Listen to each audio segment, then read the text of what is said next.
여러분, 3억짜리 아파트가 많이 오르다 보면 막 5억, 6억 되기도 하죠. 이런 거를 수학적으로 한번 생각해 보는 거예요. 오늘은 대전 5만 세대 갭 재개발, 데이터가 말하는 진실에 대해서 말씀드릴게요. 이게 지금 대전에서 굉장히 재개발이 많이 일어나고 있거든요. 무려 120개소에 5만 3,765세대 지금 개발 중이에요. 근데 이게 그냥 단순히 그냥 집값 오르네라고 판단하면 안 돼요. 왜냐면은 2026 지금 부동산 정책 환경 자체가 많이 바뀌었잖아요.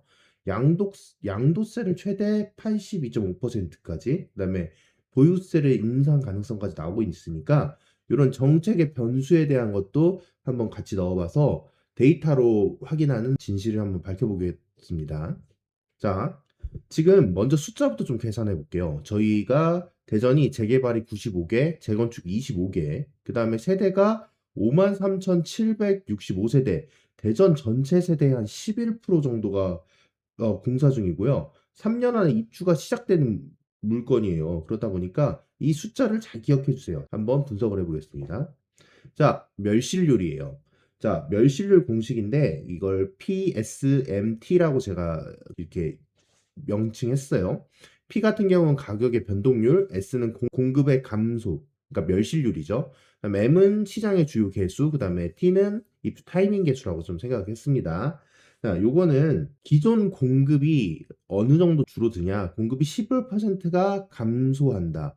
그러니까 대전이 53,765세대를 철거하고 재개발이 들으니까 우선은 공급이 감소되겠죠. 이 시즌에는. 그러면 이게 주변 시세에 영향을 미칩니다.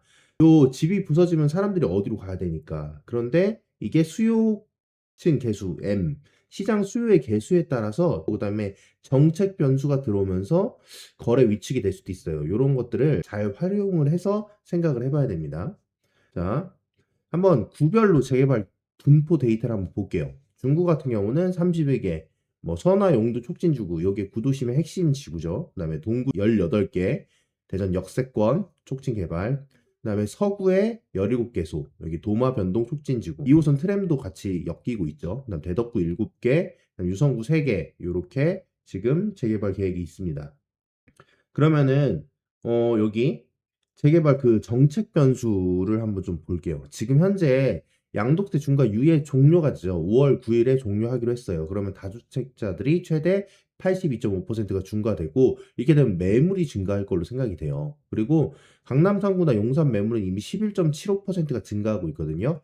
이런 게 바로 지방의 심리를 영향을 미칠 확률이 높습니다. 그리고 정부의 목표인 코스피 5천 이거 달성했죠. 지금 5천을 뚫고 이제 더 6,000피, 7,000피까지 나가고 있는데 이게 부동산에서 자본시장으로 금융시장이 좀 이동이 돼요. 그러다 보니까 부동산 투자 심리에는 전반적인 위축이 돼요. 그러니까 대체제가 있는 거죠. 부동산이 아니라 코스피 그러니까 그 주식으로도 돈 벌 수 있다는 게 되기 때문에 이렇게 되면은 실수요 중심으로 시장이 개편이 돼요. 그러면은 비거주 1주택 장특공 축소가 검토가 되고 있고 똘똘한 한 채도 전략적으로 리스크가 있어요.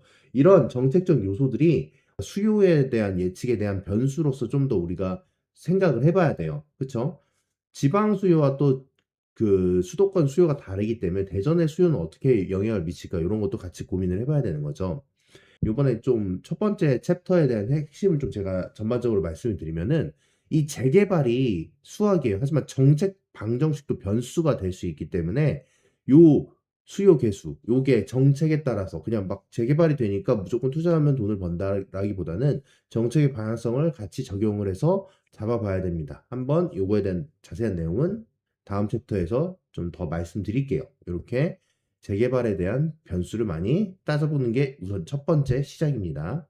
자, 다시 한번 말씀드리지만 요거는 제가 투자를 권유하는 목적으로 제작된 게 아니에요. 정보를 제공하는 걸 목적으로 하기 때문에 특히 데이터 분석에는 좀 한계점이 있어요. 과거 실적에 대한 기반이기 때문에 미래 변동에 대한 수익률을 보장하지 않습니다.